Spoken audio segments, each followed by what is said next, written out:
በስመ አብ ወወልድ ወመንፈስ ቅዱስ አሐዱ አምላክ አሜን። ሰላም አምላክ ምሳኹም ይኹን። ክቡራት ኣሕዋትን ኣሓትን ከመይ ውዒልኩም? ኣነ ሰላም እየ እግዚአብሔር ይመስገን። እሽን ሎማዓንቲ ሒዘዮ ዝመጻኹ ድማ ክቡራት ሰማዕተይ ከምቲ ብዝሓለፈ እናንበብናዮ ዝቐነና ወንጌል ማቴዎስ ካብ ምዕራፍ 1 እስካብ ምዕራፍ 20 በፂሕና ኣለና። ሎማዓንቲ ድማ ሕፅር ኣቢለ ክልተ ምዕራፍ ሒዘልኩም መፅእ ኣለኹ። ምዕራፍ 21 ምዕራፍ 22 ብዛዕባ እንታይ የምህረና ዝብል ክንርኢና። ነዚ ቻናል ሓደሽቲ ዝኾንኩም ሰብስክራይብ ብምግባር ቤተሰብ ኩኑ፣ ተኸታተልተይ ዝኾንኩም ድማ ላይክ ሸር እናገበርኩም ተበረታትዑኒ ብትሕትና የላቦ ናብኡ ከብለኩም። እሺ ወንጌል ማቴዎስ ምዕራፍ 21 ብዛዕባ እንታይ ዝምህረና ፍቲ መጀመርያ ኢየሱስ ብዓብይ ክብሪ ናብ ኢየሩሳሌም ከም ዝኣተወ። ናብ ኢየሩሳሌም ምስ ቀረቡ ኣብ ደብረ ዘይት ናብ እትርከብ ቤተ ፋጌ በፅሑ። ሽዑ ኢየሱስ ካብ ደቀ መዛሙርቱ ክልተ ልኢኹ ኣብ ቅድሚኹም ናብ ዘላ ዓዲ ኺዱ እስርቲ ኣድጊ ምስ ገልግል ኣድጊ ክትረኽቡ ኢኹም እሞ ፈቲሕኹም ኣምጽኡ ለይ። ዝኾነ ሰብ እንታይ ትገብሩ ኣለኹም እንተበለኩም ጎይታ ይደልዮም ኣሎ በልዎ። ሽዑ ክሰዶም እዩ በለው። እዚ ኩሉ ዝኾነ እቲ ብነቢይ ንጓል ጽዮን እንሆ የዋህን ጻድቕን ንጉስኪ ኣብ ኣድግን ኣብ ገልገል ኣድግን ተቐሚጡ ናባኺ ይመጽእ ኣሎ በልዋ ዝተባህለ ምንቲ ክፍጸም እዩ።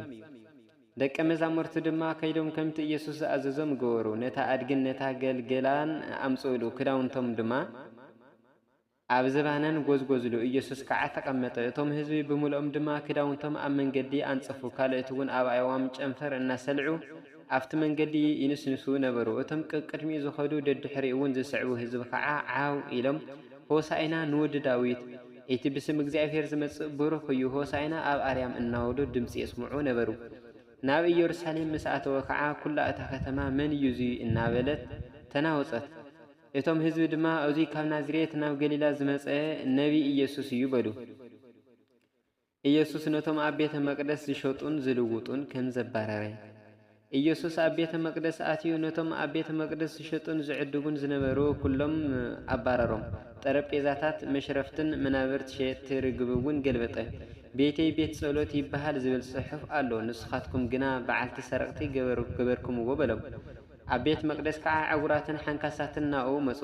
ንሱ ድማ ኣሕወዮም። ሊቃነ ካህናትን መምህራን ሕግን ግና ነቲ ዝገብሮ ተኣምራት ሪኦም ህፃናት እውን ኣብ ቤተ መቅደስ ዓው ኢሎም ሆሳዕና ንወዲ ዳዊት እንትብሉ ሰሚዖም ተናደዱ።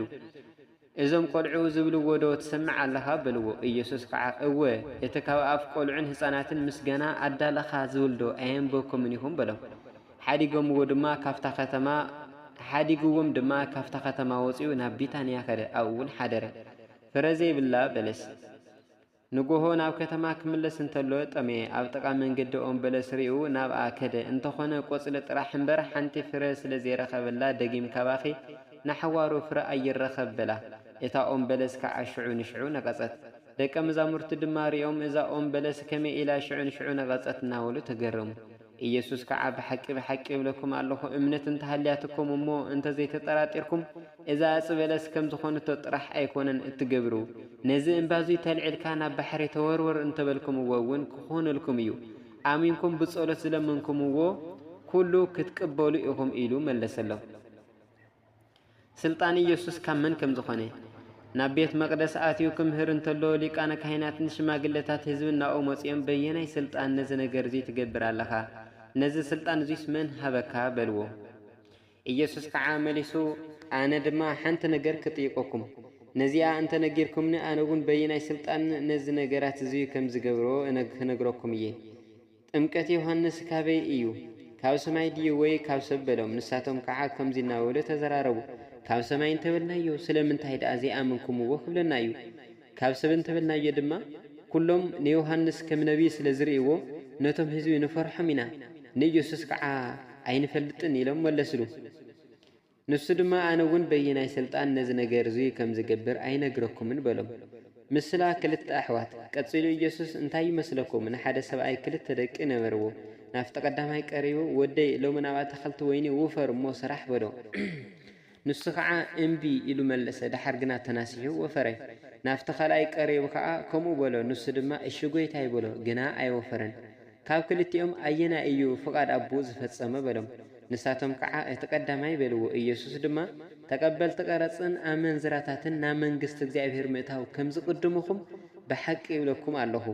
ዮሐንስ በመንገድ ጽድቅ ናባኻትኩም መጽኡ ነበረሞ ተቀበልተ ቀረጽን አመንዝራታት እንዳ አመን ወንበር ንስኻትኩምስ አያመንኩም ወን ነዚህ ምስራአኩም ወን ተናሲሕኩም በኦ አያመንኩምን በለም ምስላ ሓረስቶት አታክልት ወይኒ ካልእ ምስላውን ሰምዑ አታክልቲ ወይኒ ዝተኸለ በዓል ቤት ነበረ ሓጾሮ መጽመቁ ድማ ኳዓተሉ መሐለዊ ግንቢ ሰርሐሉ ንሓረስቶት ብብላዕ ሂብዎም ከዓ ናብ ካልእ ሃገር ከደ ጊዜ ፍርያት ምስ በጽሐ ካፍርኡ ወይኑ ከምጽእሉ ንኣገልገልቱ ናብቶም ሓረስቶት ለኣኸ እቶም ሓረስቶት ከዓ ነቶም ኣገልገልቱ ሒዞም ንገሊኣቶም ወቅዕዎም ንገሊኣቶም ቀተልዎም ንገሊኣቶም እውን ብእምኒ ቀጥቀጥዎም ከምኡውን ካብቶም ቀዳሞት ዝበዝሑ ካልኦት ኣገልገልቱ ለኣኸ ንኣቶም እውን ከምኡ ገበርዎም ኣብ መወዳእታ ከዓ ንወደይስ ይሓፍርዎ ግዲ ይኾኑ ኢሉ ወዱ ናብኣቶም ለኣኸ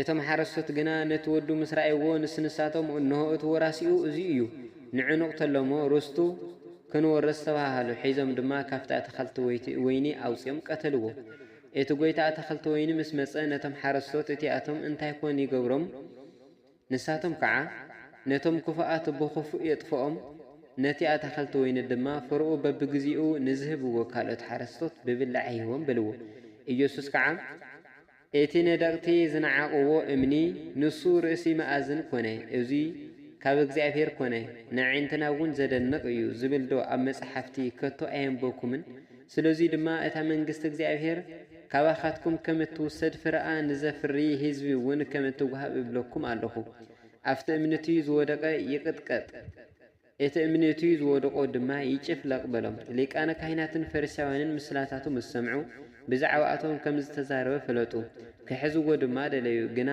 እቶም ህዝቢ ከም ነቢይ ይርእይዎ ስለ ዝነበሩ ንኣቶም ፈርሕዎም ይብለና ተወሳኺ ማቴዎስ ወንጌል ምዕራፍ 22 ትንርኢ ድማ ዕዱማት መርዓ ኢሉ ጅምር ኢየሱስ መሊሱ ብምስላ ከምዚ ኢሉ ነገሮም መንግስተ ሰማያት ንወዱ መርዓ ዝገበረ ንጉስ ትመስል ንሱ ነቶም ናብ መርዓ ዝተዓደሙ ክጽውዕዎም ኣገልገልቱ ለኣኸ ግና ክመፁ ኣይደለዩን መሊሱ ድማ ነቶም ዕድማት እንሆ ድግሰይ ኣዳልዩ ኣለኹ ሱብሓት ዝራብዓተይ ኣብ ዑረይን ሓሪደ ኩሉ ተዳልዩ ኣለሞ ናብቲ መርዓ ንዑ በልዎም ኢሉ ንኻልኦት ኣገልገልቱ ለኣኸ እቶም ዕዱማት ግና ሸለሊሎም ገሊኣቶም ናብ ግራቶም ከዱ ገሊኣቶም ከዓ ናብ ንግዶም ከዱ እቶም ዝተረፉ ድማ ነቶም ኣገልገልቲ ሒዞም ኣዋረድዎም ቀተልዎም እውን እቲ ንጉስ ተቆጢዑ ወታደራቱ ልኢኹ ነቶም ቀተልቲ ኣጥፎም ንከተማ ኣቶም እውን ኣቃጸለ ሽዑ ነቶም ኣገልገልቱ ከምዚ በሎም ድግስ እቲ መርዓ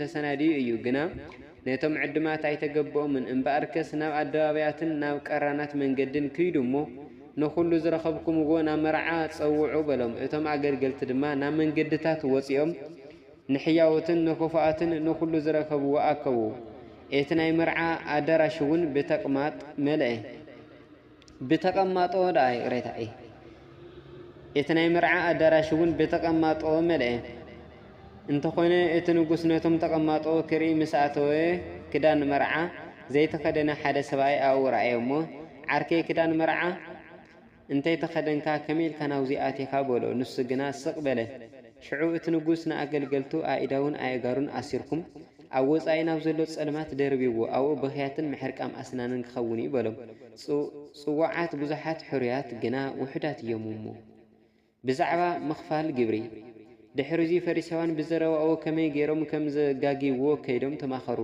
ንደቀ መዛመርቶም ከዓ ምስ ናይ ሄሮድስ ሰባት ገይሮም ከምዚ ኢሎም ናብኡ ለኣኹ መምህር ቁኑዕ ምዃንካ መንገዲ እግዚኣብሔር ከዓ ብሓቂ ከም እትምህር ገጽ ሰብ ርኢኻ ድማ ከም ዘይተዳሉ ንሓደኳ ከም ዘይትፈርሕ ንፈልጥ ኢና እምበኣር እንታይ ይመስለካ እስኪ ንገረና ንቄሳር ግብሪ መሃብ ይግባእ ድዩ ወይ ኣይግባእን በልዎ ኢየሱስ ግና ተንኮሎም ፈሊጡ ኣቶም ግብዛት ንምንታይ ትፈትኑኒ ኣለኹም እቲ ናይ ግብሪ ገንዘብ እስከ ኣርዩኑ በሎም ንሳቶም ከዓ ዲናር ኣምፅሉ ኢየሱስ ድማ እዙይ መልክዑን ጽሕፈቱን ናይ መን እዩ በሎም ንሳቶም ከዓ ናይ ቄሳር እዩ በልዎ እምበኣር ናይ ቄሳር ንቄሳር ናይ እግዚኣብሔር ድማ ንእግዚኣብሔር ሃቡ በሎም ነዙይ ሰሚዖም ተገረሙ ሓዲጎምዎ ድማ ኸዱ ብዛዕባ ትንሣኤ ሙታን በታ መዓልቲ ተያ ትንሣኤ ሙታን የለን ዝብሉ ሰደቃውያን ናብኡ መጺኦም መምህር ሙሴ ሓደ ሰብ ውሉድከ ሓደ ገንተ ሞተ እተሓው ነታ ሰበይቲ ሓው ይእትዋ ንሓው ድማ ዘርኢ የቁመሉ ኢሉ ኣሎ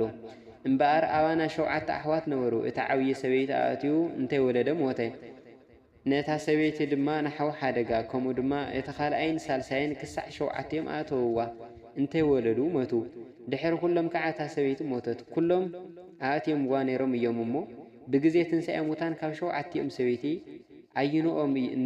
ኣየንኦም እያ ክትከውን ሰበይቲ ኣየንኦም እያ ክትከውን ካብቶም 7 ኣሕዋት ሲ ኣብ ትንሣኤ ሙታን ንመን እያ ክትከውን እዮም ዝብልዎ ኣለዎ ኢሎም ጠየቅዎ ኢየሱስ ድማ መጽሓፍቲ ኮነ ሓይለ እግዚአብሔር ብዘይ መፍላጥ ትጋገዩ ኣለኹም ኣብ ግዜ ትንሣኤስ ኣብ ሰማያት ከም መላእክቲ እግዚአብሔር እዮም እምበር ኣይዋሰብን